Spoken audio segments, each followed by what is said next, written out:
Oi, pessoal, tudo bem? Hoje nós iremos falar sobre orbitais atômicos. Os orbitais atômicos é um conteúdo muito importante para a gente conseguir, então, fundamentar alguns conceitos que serão extremamente importantes em conteúdos posteriores, principalmente em relação às questões das ligações químicas, como de fato elas ocorrem, e o processo de hibridização de alguns elementos químicos, como ocorre com o elemento carbono, que ele consegue se hibridizar de diferentes formas com relação à mistura de seus orbitais atômicos para conseguir então realizar diversos tipos de ligações químicas, como a ligação sigma e a ligação pi. Então, orbitais atômicos é um conteúdo extremamente relevante para a gente entender conteúdos posteriores. Bom, para a gente começar então falando de orbitais atômicos, a gente precisa então, inicialmente, falar sobre o princípio da incerteza.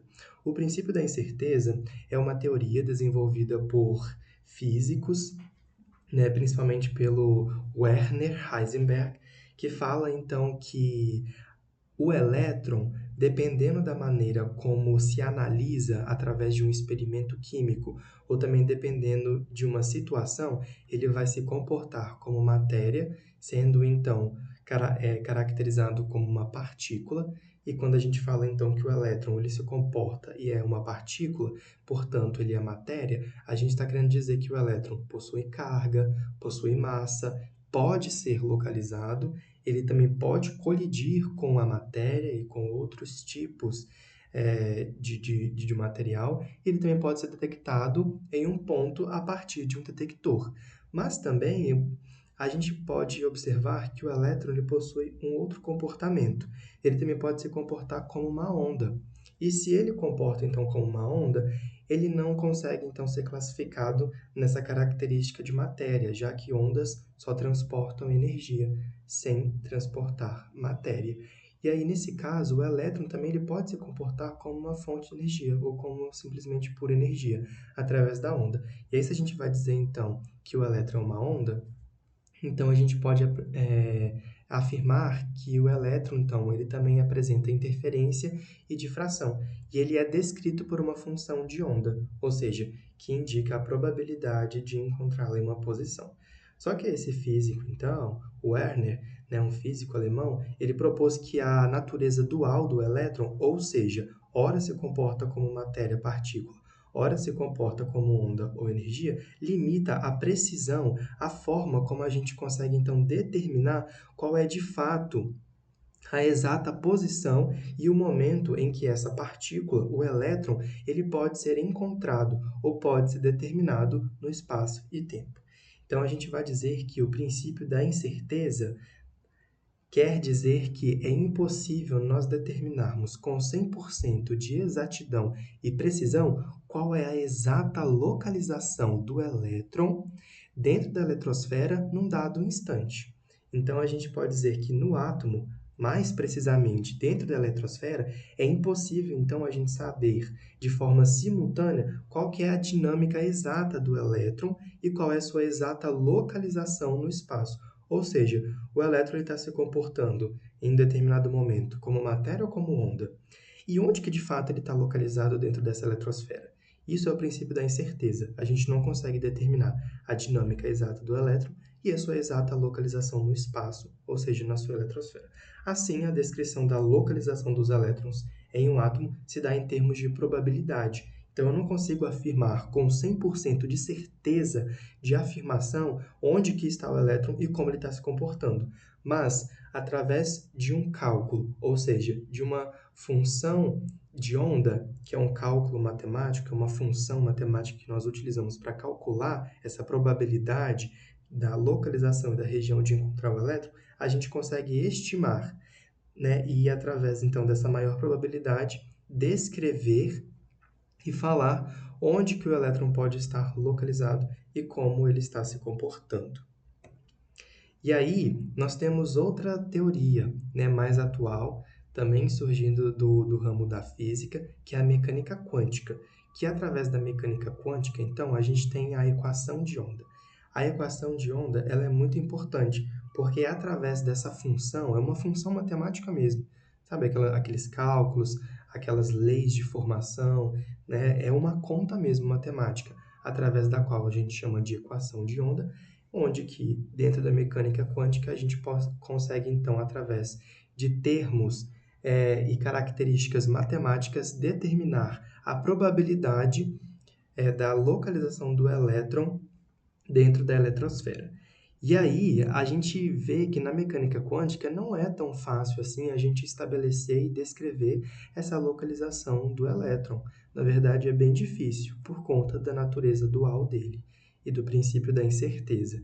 Então, logo, a gente pode dizer que através dessa equação de onda, a região do espaço de maior probabilidade que a gente pode encontrar ou achar esse elétron em um dado instante dentro da eletrosfera é chamada de orbital. Então, o orbital é a região do espaço dentro da eletrosfera em que, de fato, os elétrons estão localizados e é onde que eles podem ser encontrados em termos de probabilidade através da equação de onda. Então, essas regiões, os orbitais, possuem uma alta densidade eletrônica, o que então garante para a gente e fundamenta essa questão de onde eles podem estar localizados, ou seja, dentro desses orbitais. E esses orbitais são onde os elétrons se encontram nos átomos, dentro da eletrosfera. Então, só para a gente entender aqui, é como se fosse uma característica de boneca russa. Então, nós temos a eletrosfera possui N camadas, então a gente pode ter a primeira, a segunda, a terceira, a quarta e assim por diante em relação às camadas eletrônicas, ou os números principais quânticos. Dentro de cada camada eletrônica, nós podemos ter subníveis energéticos, então a gente pode denominá-los como letras, sendo então os subníveis S, P, D e F, e cada um desse subnível tem quantidade de energia diferente e também comporta uma quantidade de elétrons diferente, sendo que cada subnível desse vai possuir então uma quantidade de orbital diferente. Então a gente pode ver que o S ele vai comportar 2 orbitais.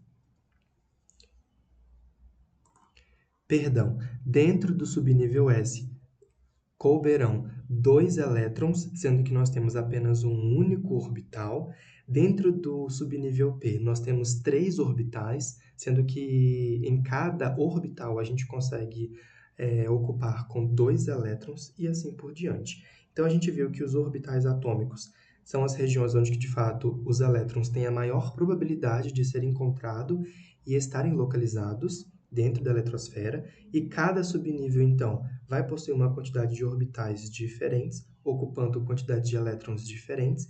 Cada camada eletrônica também vai variar com relação ao seu subnível, e a eletrosfera, então, é formada por esse conjunto de camadas eletrônicas. Então, a gente pode observar como se fosse, como se a gente estivesse abrindo portinhas, né? Como se a gente estivesse brincando com uma boneca russa. Então, a gente retira uma parte da boneca russa e depois tem uma outra estrutura menor localizada dentro daquela outra estrutura, que é como, então, a gente consegue atualmente descrever essa estrutura eletrônica e a localização dos elétrons dentro de um átomo.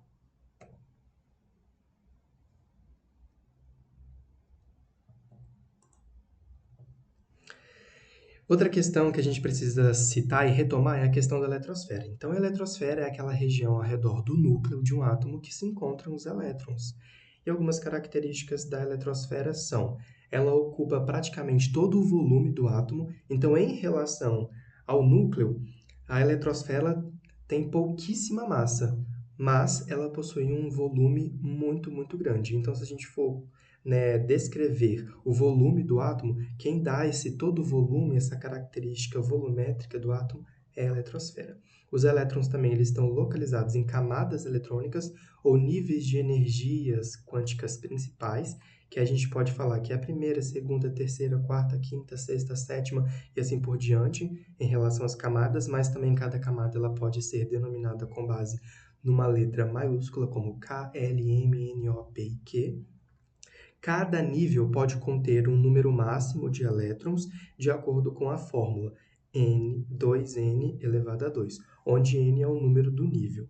Em outras palavras, a gente pode dizer que a eletrosfera é o espaço ocupado pelos elétrons, que estão em constante movimento ao redor do núcleo. Bom, com relação às camadas eletrônicas, a gente pode dizer que elas também são chamadas de níveis de energia e são as regiões da eletrosfera onde os elétrons ficam distribuídos em torno do núcleo do átomo. E é muito importante que a gente fale que elas representam diferentes níveis de energia. Então, o primeiro nível, a primeira camada, ela possui uma quantidade de energia ou um nível de energia diferente da segunda, da terceira, da quarta e assim por diante. E quanto mais distante do núcleo, maior é a energia do elétron naquela camada.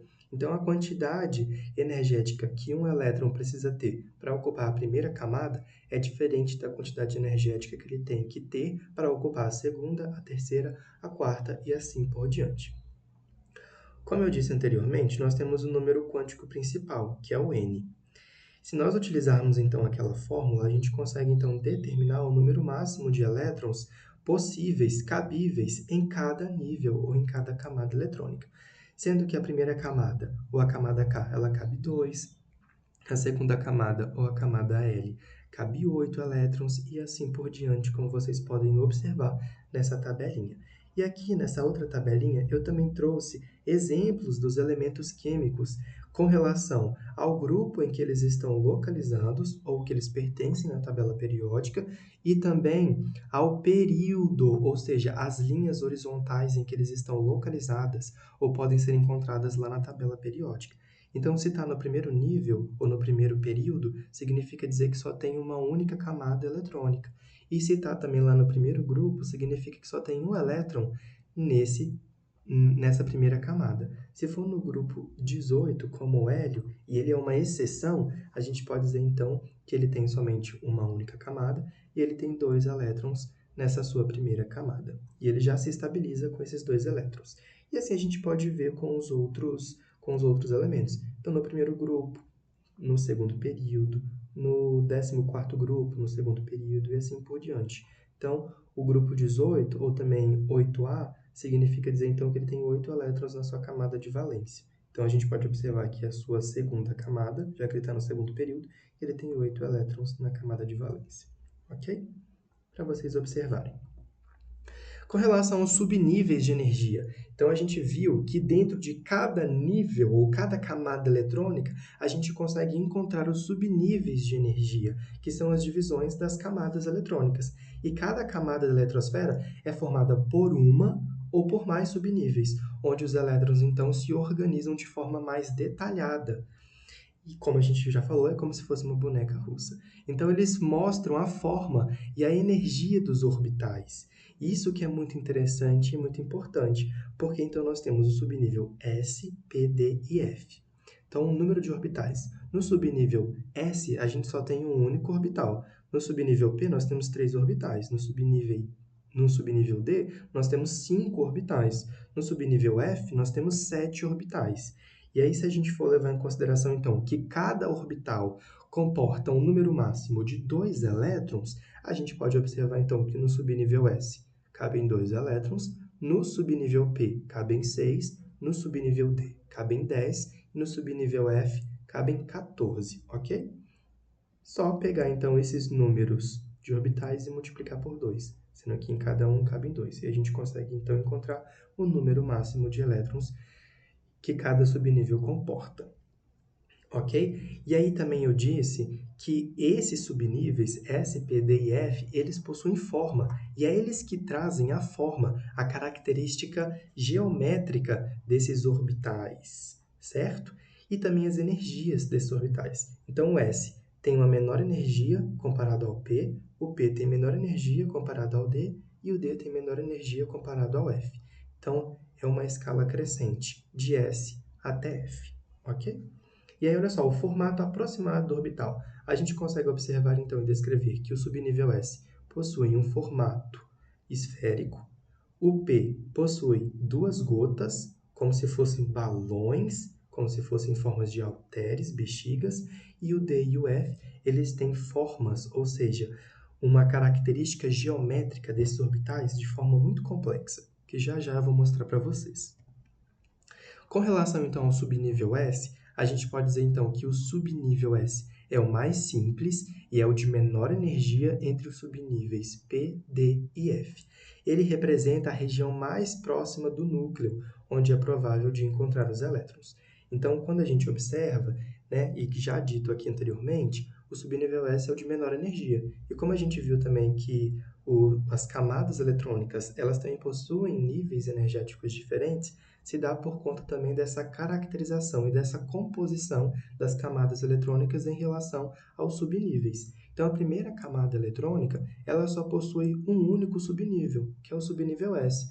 E o subnível S só possui apenas um único orbital, sendo que dentro de cada orbital só cabem 2 elétrons. Então, na primeira camada, por a gente ter somente o subnível S e somente um orbital, por isso que só cabem 2 elétrons na primeira camada. Já na segunda camada, cabem 8, porque eu tenho um subnível S e tenho um subnível P. No subnível S cabem 2 elétrons, no subnível P cabem 6. 6 com 2 dá 8. Por isso que na segunda camada eu já consigo ter a ocupação de 8 elétrons na segunda camada energética, ok? Mas voltando aqui para o subnível S, então ele é o de menor energia e é o que está mais próximo do núcleo. Por ele estar mais próximo do núcleo, ele está presente em todas as camadas eletrônicas. Então, a camada K, ou a primeira camada, tem um subnível S. Na camada L, que é a segunda camada, ela também vai possuir um subnível S. A camada M, ou a terceira camada, também vai possuir um subnível S. Cada camada sempre começa com um subnível S. Então, por exemplo, um S2, 2S2, 3S, entendeu? 4S e assim por diante. Então, qual o aspecto que a gente pode encontrar, né, e descrever o subnível S? O número de orbitais. Ele só possui um único orbital, elétrons por orbital. O subnível S, então, só vai conseguir comportar 2 elétrons, sendo que ele só tem um orbital, e cada orbital só cabe em um elétron. Ele tem um formato esférico, ele é esférico mesmo, como se fosse uma bola de bilhar ou uma bola de sinuca, então ele tem um formato esférico geometricamente. Sua energia é a menor energia da camada, como a gente já sabe, pela regra de Hund. A gente sempre vai ocupar, então, os elétrons sempre vão ocupar os subníveis e também as camadas energéticas de menor energia para de maior energia. Nós temos, então, a ordem de preenchimento, que, então, o preenchimento pelos elétrons sempre vem, então, primeiro no S, antes de preencher, então, o P, o D e o F. E o exemplo completo, então, é a distribuição eletrônica que a gente pode ter do átomo ou do elemento de oxigênio. Então, nós temos que na primeira camada nós temos o subnível S, comportando, então, 2 elétrons. Já na segunda camada, nós temos o subnível S e o subnível P. O subnível S, por ter apenas um orbital, comporta 2 elétrons, enquanto que na segunda camada, o subnível P, por ter 3 orbitais, vai comportar, então, 6 elétrons, dando, então, a distribuição total eletrônica do elemento do oxigênio. Então, esse daqui foi o elemento o subnível S. E a gente pode dizer, então, a gente pode mostrar que ele tem uma característica geométrica esférica. Cada pontinho desse, como se fossem tintas jogadas numa tela, descreve, então, a probabilidade de se encontrar o elétron. E como a gente pode observar, é como se ele formasse uma esfera, tá vendo? Uma bola. Então, a gente representa ele assim, ó, como se fosse uma esfera. Essa parte amarelinha aqui, olha, ou alaranjada, ou bege, a forma como vocês identificarem, né, ou enxergarem, é o núcleo. Em volta disso é o nosso subnível S da primeira camada. Entende? Então, a gente consegue aqui, olha, observar esses aspectos em relação à geometria do subnível S. Então, a distribuição de elétrons no subnível S. Cada orbital S comporta 2 elétrons, que possuem spins opostos, conforme o princípio de exclusão de Pauli. E os elétrons entram primeiro nos subníveis S, antes de passarem aos subníveis P, D ou F. Então, aqui nós temos uma distribuição eletrônica. No primeiro nível, ou na primeira camada, nós temos somente o subnível S. Na camada 2, nós temos o subnível SP. Na camada 3, nós temos o subnível SP e D. No subnível 4, e assim por diante. Ok? Isso aqui é uma distribuição eletrônica para vocês conseguirem observar como que se dá. Então, cada camada possui o subnível S. Com relação ao subnível P, a gente pode, então, observar que ele já possui uma característica geométrica totalmente diferente do subnível S. E a gente pode, então, descrever que o subnível P ele é descrito P, do inglês principal, relacionados às linhas espectrais. O número quântico principal, ou N, vai depender, então, da camada, né, que ele está localizado. Então, pode ser 2P, 3P, 4P e afins. Os números de orbital, então, cada subnível P comporta 3 orbitais. Cada um desses orbitais eles estão localizados em planos tridimensionais diferentes, que eu já vou exemplificar para vocês, mas eu tenho 3 orbitais. Então, esse daqui ó, é um único orbital. É como se eu tivesse duas bexigas, né, de balão de festa amarradas umas às outras. Tá vendo? E isso daqui é um único orbital. É um único orbital P, que está no plano X. Esse daqui já é outro único orbital P, só que agora está no plano do Y. Então, aqui nós temos somente um único orbital. E aqui embaixo também nós temos somente um único orbital P, só que agora está no plano Z. E aí, quando a gente observa, então, e a gente diz que o subnível P possui 3 orbitais, Px, Py e Pz, Px, Py e Pz, e quando a gente junta eles três, ele forma essa característica aqui, ó, como se fosse uma florzinha. Muito bonitinho, né? Então, a gente quer dizer que cada orbital desse vai comportar, então, 2 elétrons. Então, aqui cabe 2, aqui cabe 2, aqui cabe 2. Se juntarmos, então, esses 3 planos do subnível P, ele fica assim, ou também fica desse jeito aqui embaixo. Na qual, então, aqui a gente pode ter a ocupação de 2 elétrons, aqui no eixo Z, 2 elétrons, e no eixo X, 2 elétrons, o que comporta, então, para a gente a capacidade máxima desse subnível, que é 6 elétrons, sendo, então, 2 elétrons por orbital.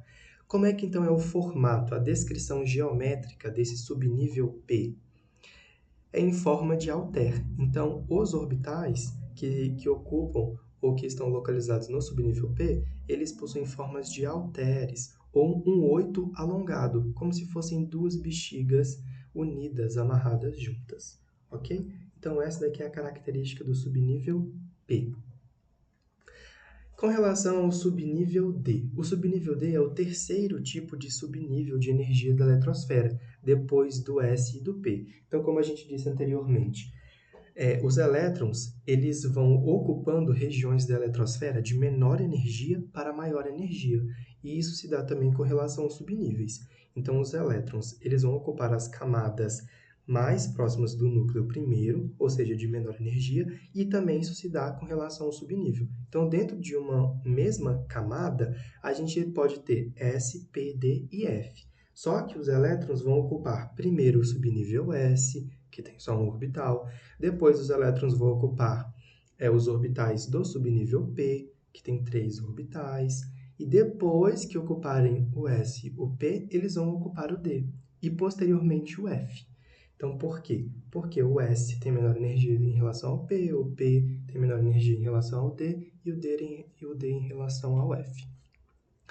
O subnível D ele parece a parte da terceira camada eletrônica. Então, na primeira e na segunda camada eletrônica, a gente não consegue observar o subnível D e os orbitais do subnível D. Então, os elementos que têm distribuição ou que estão localizados ali no segundo período, na segunda linha da tabela periódica, eles não possuem os orbitais do subnível D, eles não têm subnível D, porque eles não têm elétrons suficientes para acomodar, né, para conseguir, então, ocupar esses orbitais do subnível D. Mas a partir da terceira camada, ou do terceiro período, a gente já consegue observar a presença desses orbitais do subnível D. Então, ele aparece a partir da terceira camada eletrônica, a partir do terceiro, mas o primeiro subnível D que realmente existe é o 3D.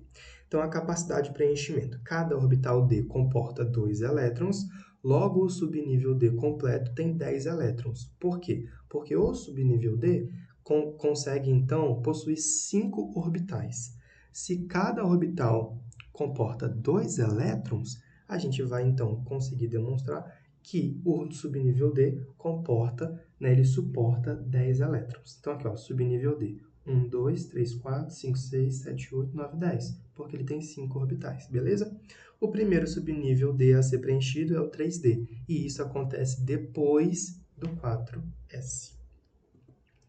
E aqui, olha, eu trago para vocês a forma geométrica, a descrição geométrica de como acontece, então, os orbitais do subnível D. Então, a gente pode observar aqui, ó, que nós temos um, que nós temos o outro, que nós temos o outro, temos o outro e temos o outro. Então, esse daqui é só um orbital e é diferente, tá? Do subnível P. Aqui, agora, a gente não vai analisar somente 2 balõezinhos. A gente vai analisar 4 balõezinhos.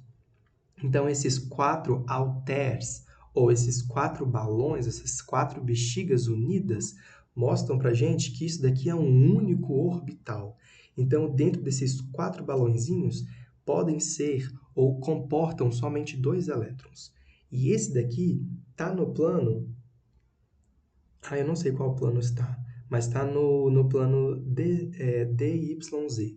Já esse outro aqui, já é um outro orbital D, que está em outro plano. Esse daqui também já é um outro orbital D, aqui também é um outro orbital D, e esse daqui também é um outro orbital D. Então, imagina que eu pego esses 5 planos e junto todos eles em um único espaço tridimensional.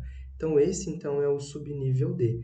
E são esses orbitais aqui onde os elétrons que ocupam o subnível D podem ser encontrados, ok? Aqui eu trouxe para vocês conseguirem perceber que os elementos, né, ou os metais de transição localizados na metade da tabela são os elementos que, de fato, quando nós fazemos a distribuição eletrônica e percebemos que o último elétron, ou os elétrons da camada de valência, eles estão localizados no subnível D, ou seja, dentro desses orbitais do subnível D, tá bom? E aí nós temos o subnível F. O subnível S é o, tipo assim, um dos mais complexos, é um dos mais difíceis, é o que possui um monte de bexigas. E ele é o que tem uma maior energia em relação ao D, o P e o S. Então, ele é o último a ser preenchido pelos elétrons durante o processo de ligação química ou durante o processo, então, de distribuição eletrônica e afins. Porque o subnível F é o subnível de maior energia daquela camada eletrônica. Ele aparece a partir da quarta camada eletrônica, então, a partir do quarto período, a gente já consegue observar elementos químicos que possuem elétrons localizados nos orbitais do subnível F. Mas o primeiro subnível F que realmente existe é o 4F, ok? E essa daqui é uma imagem que eu trago para vocês com relação ao subnível F. Então, só esse exemplo aqui, essa imagem, já é um único orbital. Aqui é outro orbital, aqui é outro orbital, aqui é outro, aqui é outro, aqui é outro e aqui é outro. Se a gente for contar, então nós temos 1, 2, 3, 4, 5, 6, 7 orbitais. Dentro de cada orbital, a gente consegue comportar 2 elétrons. Então, 7 vezes 2 dá 14. Por isso que o subnível F consegue, então, suportar 14 elétrons. Porque a descrição dos orbitais do subnível F comporta, então, esses 14 elétrons. E aqui também eu trago mais informações sobre o subnível F. Então, o subnível F contém 7 orbitais diferentes, como eu mostrei para vocês. Cada, então, exemplo desse aqui embaixo é um orbital. Cada, então, orbital pode acomodar 2 elétrons, totalizando, então, o total de 14 elétrons no subnível F.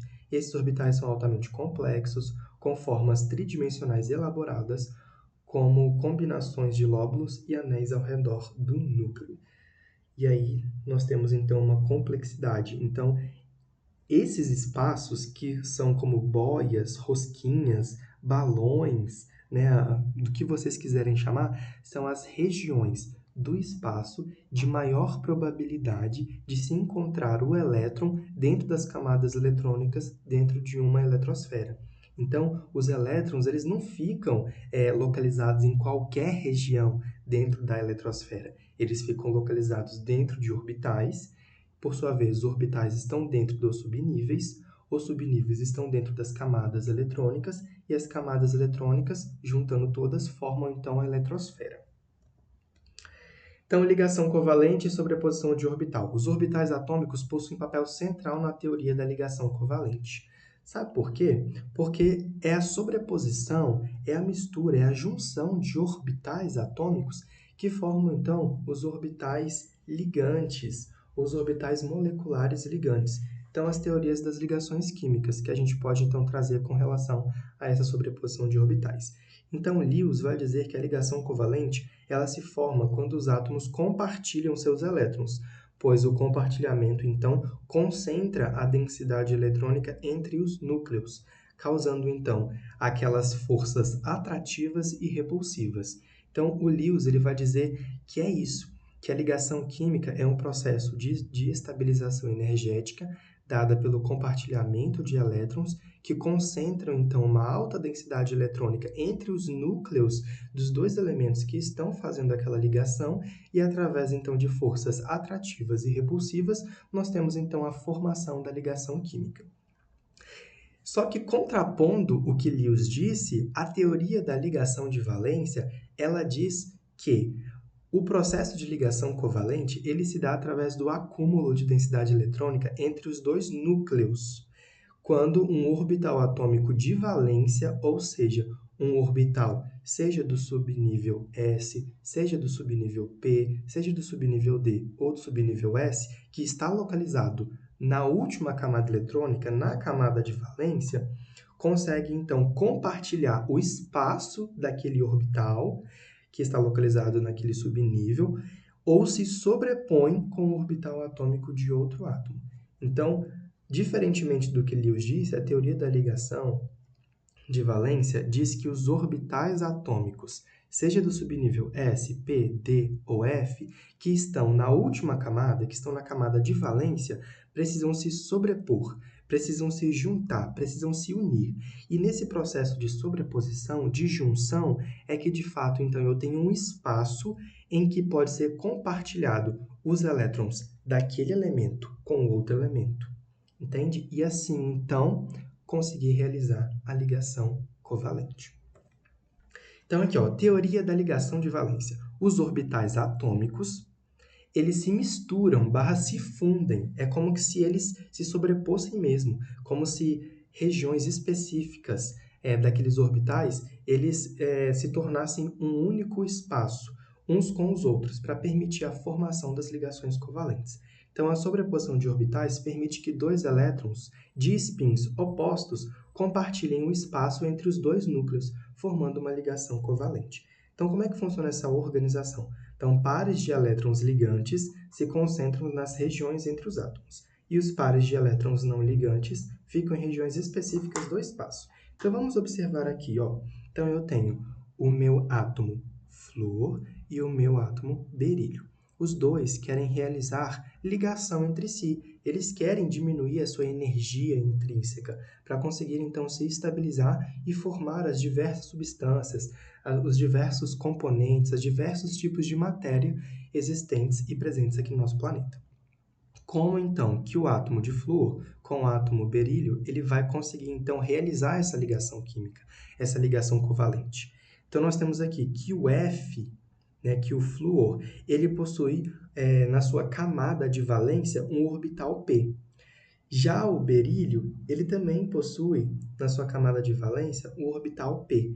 Então, dois orbitais P, tanto do flúor quanto do berílio, eles vão se sobrepor, eles vão se atrair até que uma região do orbital F e uma região do orbital do berílio consigam, então, se sobrepor, formar uma única região em comum para os dois elementos, fazendo, então, com que aqueles elétrons, que são os elétrons de ligação, pertençam tanto ao flúor quanto também pertençam ao berílio.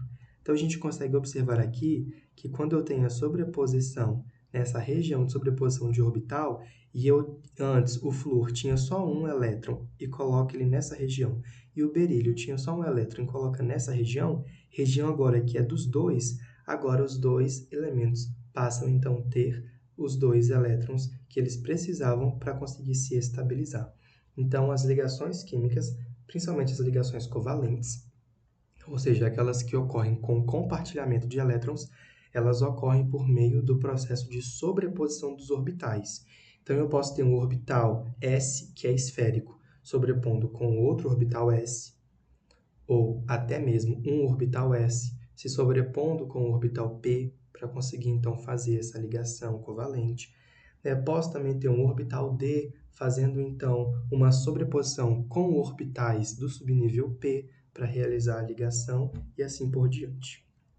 Então, a teoria da ligação de valência, ela diz que dois átomos, vamos pegar aqui como exemplo o hidrogênio, eles vão ter que sobrepor, né, regiões do espaço com relação aos seus orbitais. Então, aqui eu tenho o orbital S de um hidrogênio e o orbital S de outro hidrogênio. Então, eu tenho aqui orbitais que se sobrepõem para formar a ligação química.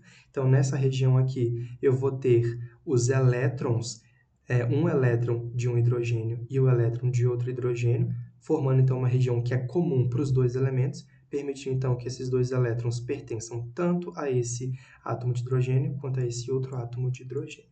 E aqui embaixo a gente consegue observar a sobreposição de orbitais, de um elemento como o hidrogênio e a sobreposição de orbital do cloro, então formando então um HCl, o ácido clorídrico, ou também o cloreto de hidrogênio, dependendo então do seu estado físico que ele apresentar.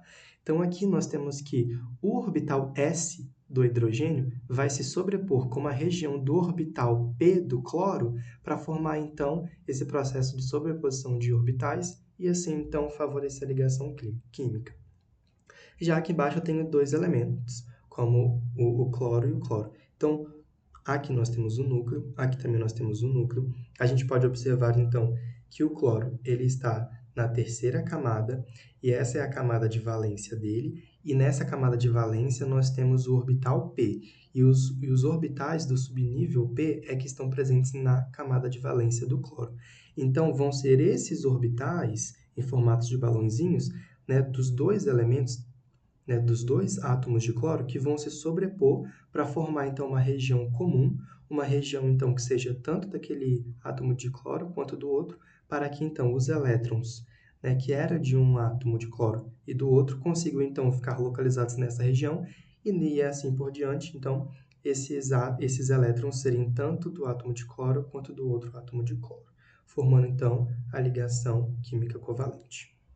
Então, a gente vê que o processo então, de ligação ou de sobreposição dos orbitais, ele vai favorecer então, o abaixamento da energia, diminuindo então, aquele estado de alta energia, ou seja, trazendo então, esses elementos químicos para um estado de equilíbrio e de menor energia, que é mais favorável de serem encontrados na natureza. Então, a gente consegue observar que, à medida que eles vão se aproximando, a repulsão entre os núcleos fica cada vez mais significativa, só que a partir do momento em que há de fato uma sobreposição efetiva desses orbitais, ocorre um equilíbrio entre as forças de atração e repulsão, ou seja, repulsão entre os dois núcleos e entre os elétrons da eletrosfera dos dois átomos, mas também de atração entre os elétrons da ligação com os núcleos e assim por diante.